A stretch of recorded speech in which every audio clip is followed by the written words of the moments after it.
பெண்களுக்கு முன்மாதிரி.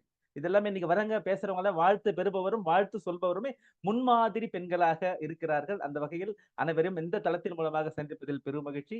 டாக்டர் மேனகா அவர்கள் மருத்துவர், தலைமை மருத்துவர், முருங்கப்பாக்கம் நலவாழ்வு மையம். அம்மா ரொம்ப ஹாப்பியா இருக்கு. நீங்க செய்கின்ற லாஃபிங் தெரப்பியா இருந்தாலும் எவ்வளவு பேரை மகிழ்வித்து மகிழ்றீங்க. அந்த வகையில உங்களுக்கு நன்றி. அம்மாவுடைய செம்பனி சிகரத்தின் சமுதாய பணி, அம்மாவோட நீங்க பணியும் செஞ்சிருக்கீங்க, இன்னர்வில் மூலமா சேவையும் செஞ்சுட்டு இருக்கீங்க. அம்மாவுக்கு இணக்கமான ஒரு பெண்ணா உங்களுடைய உயர்வுல அம்மா என்னைக்குமே நினைச்சிட்டு இருப்பாங்க. எல்லாருக்கும் ஒரு 1000 பேர் பிரேயர் இருக்கும். 1000 பேர் பிரேயர்ல மேனகா அம்மா எல்லாமே ஃபர்ஸ்ட் 10 லிஸ்ட்ல இருப்பீங்க. ரொம்ப மகிழ்ச்சி உங்களை தெரிஞ்சுக்கிட்டதுல, நீங்க இந்த தளத்துல பேசுறதுல. இது உங்களுடைய நேரம். எப்பவுமே பேசும்போதுதான் எமோஷன்ஸ் ஆகும். ஆனா பேச போறதுக்கு முன்னாடியே எனக்கு கண்ணுல தண்ணி வருது. காரணம், நான் இப்ப இந்த நிலைமையில அடுத்தவங்கள ஊக்குவிக்கிற நிலைமையில நான் இருக்கிறேன்னா, அதுக்கு முழுக்க முழுக்க காரணம் பங்காரு சிஸ்டர் தான். ஏன் அப்படின்னா, நான் என்ன மாதிரி சூழ்நிலையில இருந்தேன்றது அவங்களுக்கு நல்லா தெரியும். அவங்கள பார்த்து தான் ஹவ் டு கோப் அப் அப்படிங்கிற விஷயத்த நான் கத்துக்கிட்டேன். நம்ம என்னதான் பெரிய லெவல்ல படிச்சிருக்கலாம். ஆனா அனுபவ அறிவு அப்படிங்கிறதும், வழி நடத்துறதுக்கான ஒரு திறமையும் அது வந்து பங்காரு சிஸ்டர்ட்ட ரொம்ப ரொம்ப அதிகம். ஆக்சுவலா இங்க பேசின ஒவ்வொருத்தருமே என் டாபிக்கை தொடாம பேசவே முடியாது. ஏன்னா சமூக பணிங்கிறது தான் அவங்களோட அடையாளமே. அத பத்தி பிரத்யேகமா பேசணும்னா நான் மிச்ச கதையெல்லாம் ஒதுக்கிட்டு அவங்களோட சமூக பணி மட்டும்தான் நான் பேசணும். பட் ரியலி இந்த மாதிரி ஒரு பிறந்த நாள் விழாக்காக ஒரு டாக்கத்தான் நடத்தி அதை ஒரு மிக சிறப்பா கொண்டு போறதுங்கிறது ஒரு பெரிய விஷயம். இந்த மாதிரி ஒரு விஷயத்த நான் ஃபர்ஸ்ட் டைம் இப்ப ஆக்சுவலா கேள்விப்படுறேன். இந்த ஒரு ஒரு புது முயற்சி எனக்கு என்னை பொறுத்தவரையிலும் இந்த முயற்சிக்கு மனமார்ந்த பாராட்டுகள் திருமலை வாசன் சார் அவர்களே. ஆக்சுவலா இந்த ப்ரோக்ராம்ல வந்து எனக்கு பேசுறது அப்படிங்கிறது எனக்கு கடவுளா கொடுத்த என்னோட நன்றி உணர்வை செலுத்துறதுக்கு ஒரு மிகப்பெரிய வாய்ப்பா நான் கருதுறேன். அதுக்கு என்னோட பிரபஞ்சத்துக்கு நன்றி ஃபர்ஸ்ட். ஏன்னா இந்த இந்த ப்ரோக்ராம் நான் மிஸ் பண்ணியிருந்தேன் அப்படின்னா அது கண்டிப்பா நான் நன்றி கெட்டவளாயிடுவேன். இது வந்து மிகப்பெரிய விஷயத்த நம்ம எல்லார்கிட்டையும் சொல்லணும். எவ்வளவு கொளவு நன்றி உணர்வை பரப்புறோமோ அவ்வளவு கொளவு நமக்கு எல்லாமே நல்லதே நடக்கும் அப்படிங்கிறது இவங்க கிட்ட இந்த நம்ம சிஸ்டர்ட்ட இருந்து நான் கத்துக்கிட்டது. ஒரு மனிதனோட வாழ்க்கை வந்து எப்போ முழுமை பெறும் அப்படின்னு பாத்தீங்கன்னா 4 விதமான விஷயத்துல நம்ம வெற்றி பெறணும். முக்கியமான விஷயம் ஒண்ணு வந்து பர்சனல் லைஃப்ல எப்பயுமே ஹாப்பியா இருக்கிறது, எப்பவும் ஒரு திருப்திகரமாக வாழ்றது. அது வந்து பர்சனல் லைஃப்ல ஹாப்பியா இருக்கிறதுனால அதுல பர்சனல் வெற்றின்னு சொல்லலாம். அடுத்தது வந்து பினான்சியலா நம்ம எப்பவுமே பண கஷ்டம் இல்லாம, அது பாட்டு பணம் நம்ம எவ்வளவு வேணா செலவு பண்ணலாம், ஆனா நமக்கு பணம் வந்துகிட்டே இருக்கணும். அது வந்து ஒரு பெரிய பினான்சியல் ஃப்ரீடம். அதுலயும் ஒரு வெற்றி பெறதுங்கிறது ஒரு அடுத்த அம்சம். அடுத்த அம்சம் வந்து சோசியலினா சமுதாயத்துல நம்ம எப்படி நல்ல பேர் எடுக்கிறோம், அது வந்து ஒரு ஒரு விதமான வெற்றி. அடுத்த வெற்றி வந்து ஸ்பிரிச்சுவல், அதாவது நம்மளே அறிகிறது. நமக்கு என்ன பிளஸ், நமக்கு என்ன மைனஸ், நமக்கு என்ன வரும் என்ன வராது, சமுதாயத்துல நம்ம செய்யறது மூலியமா அதுவும் கடவுளை நோக்கி ஆன்மீகத்தை நோக்கி சில விஷயங்கள் செய்யறது, இது எல்லாமே வந்து ஸ்பிரிச்சுவல் வெற்றி. இந்த 4 விதத்திலையுமே பங்கார் சிஸ்டர் ஒரு மிகப்பெரிய வெற்றி வீராங்கனை தான். ஏன்னா அவங்களுக்கு எவ்வளவு ஸ்ட்ரகிள்ஸ் இருந்தாலும் பர்சனல் லைஃப்ல அவங்க அதெல்லாம் சேலஞ்சஸ், அதாவது பர்சனல் லைஃப்னா அவங்க ஒர்க் லைஃப் பேலன்ஸ் அதெல்லாம் நான் சேர்த்து சொல்றேன். அதுல அவங்க எவ்வளவு அழகா ஹேண்டில் பண்ணிருக்காங்க. நாங்க வந்து அவங்களோட அனுபவம் முன்னாடி ரொம்ப குட்டி பசங்க அப்பயே என்னை வந்து கைட் பண்ணி எனக்கு அவங்கள 2009ல இருந்தே அவங்கள எனக்கு தெரியும்.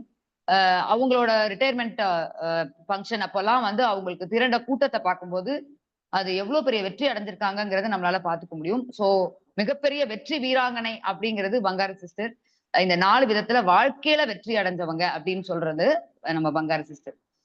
சோ இதுல வந்து அவங்களுக்கு சோசியல் பணிகள் அப்படின்னு போனா பெருசா அடுக்கிட்டே போலாம். அதுல வந்து முதல் வெற்றி வந்து inner wheel club of Pondicherry gold.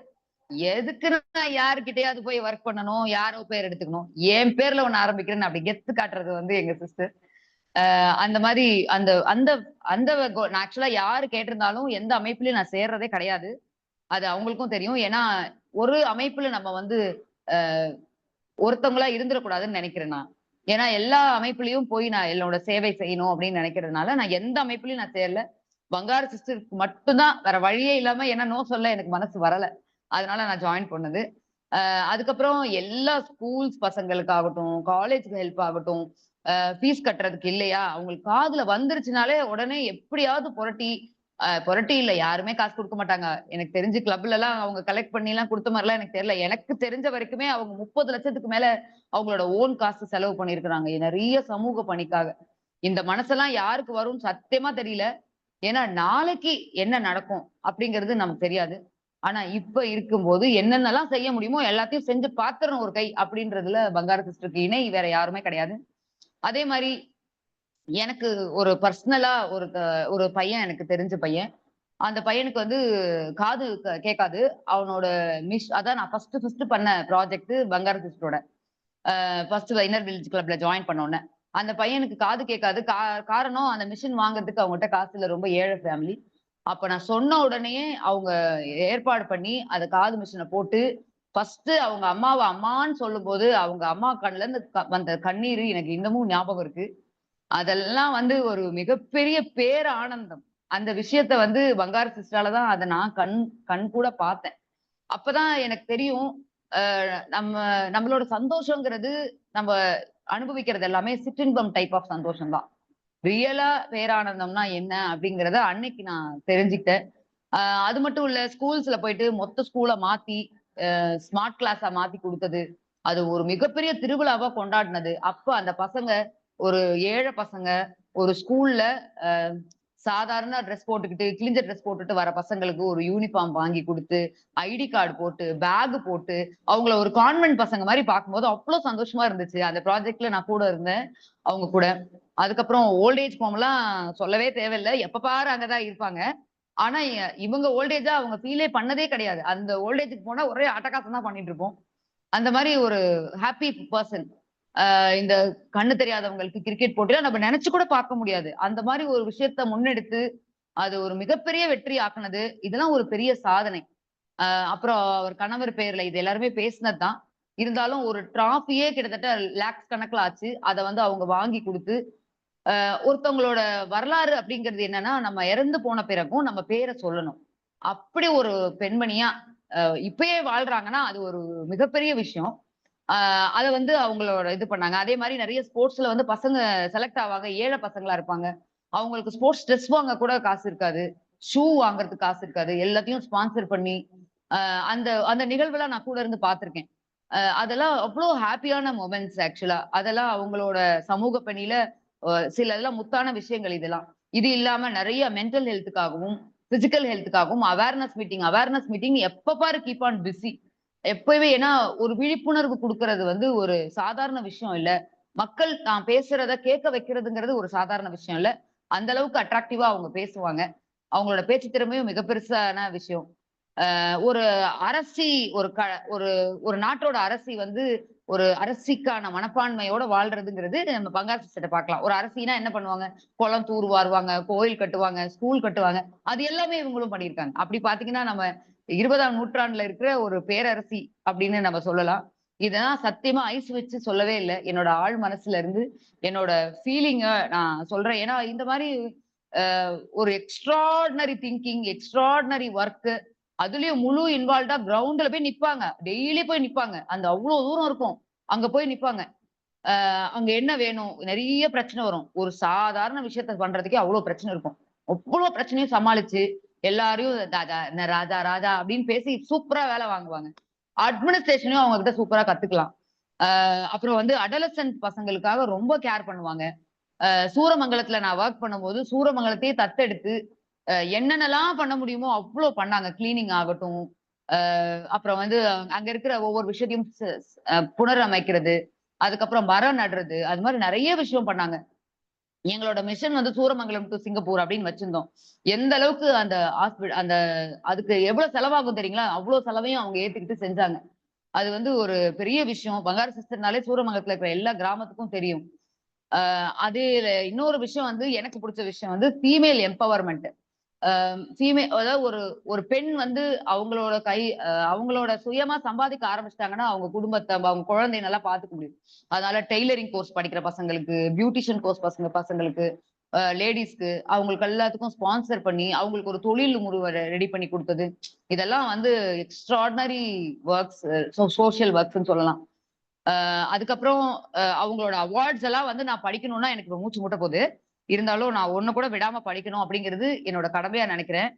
First இந்த தலைமை அவார்ட் அப்படின்னு பாத்தீங்கன்னா புளோரன்ஸ் நைட்டிங்கேல் நேஷனல் அவார்ட் ஒரு கோல்டு மெடலோட 2017ல அவங்க வாங்கியிருக்காங்க. அவங்களோட அவங்களோட நர்சிங் சேவைக்காக. பிரணாப் முகர்ஜி கையால வாங்கினாங்க.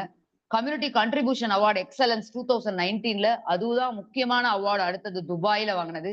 இந்தியால மட்டும் கிடையாது, வெளிநாட்டுல போயும் அவார்டு வாங்கிட்டு வந்திருக்கிறவங்க. அடுத்தது அவுட்ஸ்டாண்டிங் பெஸ்ட் நர்ஸ் அவார்டு வாங்கினாங்க, டெல்லியில போய் வாங்கிட்டு வந்தாங்க.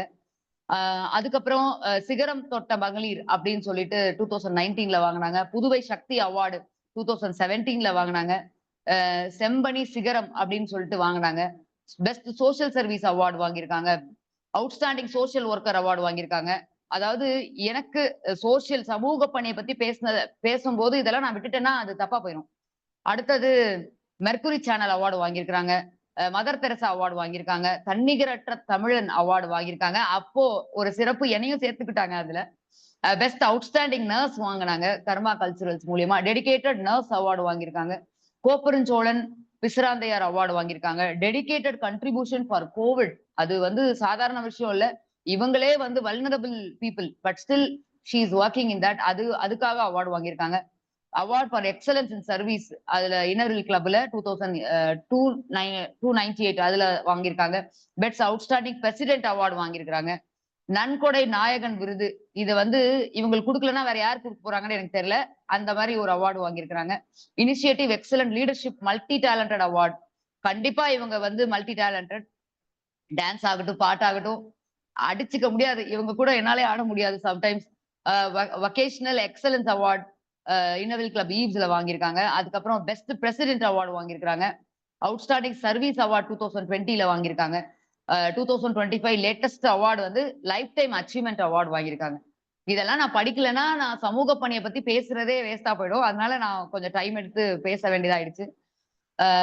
சேலஞ்சஸ் அவங்களுக்குன்னு இல்லை, எல்லாரோட லைஃப்லயும் இருக்கும். பிசிக்கலாவும், எமோஷனலாவும், பினான்சியலாவும் எல்லாருக்குமே சேலஞ்சஸ் இருக்கும். சேலஞ்சஸ் எவ்வளோ இருந்தாலும் அதை வந்து எப்படி கோப்பப் பண்ணிக்கிறது அப்படிங்கிறத நான் அவங்க கிட்ட தான் கத்துக்கணும். ஒண்ணு எதையாவது ஹெல்ப் பண்ணி ஸ்மைல் பண்ணிக்குவாங்க, இல்லைன்னா போய் ஸ்மூல்ல போய் பாடுவாங்க. Smile and Smule her secret of success அப்படின்னு சொல்லலாம். 20ஆம் நூற்றாண்டுல வாழும் பேரரசி அப்படின்னு பாத்தீங்கன்னா நம்ம பங்காரம்மாள். என்னோட பெரிய இன்ஸ்பிரேஷன். இப்ப இருக்கிற என்னோட வாழ்க்கை, இப்ப இருக்கிற என்னோட சந்தோஷம், இப்ப இருக்கிற என்னோட அணுகுமுறை, ஆட்டிடியூட், இந்த மாதிரி விஷயங்கள் எல்லாத்துலயுமே ஒரு பெரிய ஹீரோவா இருந்தாலும் ஒரே ஒரு படம் வந்து ஒரு திருப்பு முனையா மாறி அவர் பெரிய ஹீரோ ஆயிடுவாரு. அது வரைக்கும் யாரும் சேர்ந்த மாட்டாங்க. அந்த மாதிரி ஒரு திருப்பு முனையை கொடுத்தது எங்க பங்காரம்மா சிஸ்டர். என்றென்றும் நான் உங்களுக்கு நன்றியோடையும் கடமைப்பட்டவளா இருப்பேன். என்னோட இன்ஸ்பிரேஷன் பங்காரம்மாவுக்கு இனிய பிறந்த நாள் நல்வாழ்த்துக்கள். நேத்தி வராததுக்கு என்னை மன்னிச்சுக்கீங்க. இந்த அரங்கிலேயே நான் மன்னிப்பு கேட்டுக்கிறேன். எனக்கு ஒரு சிச்சுவேஷன் செட் ஆகல, அதனால வர முடியல. எப்பவுமே என்றென்றும் உங்க செல்லம்மா மேனகா. Thank you so much.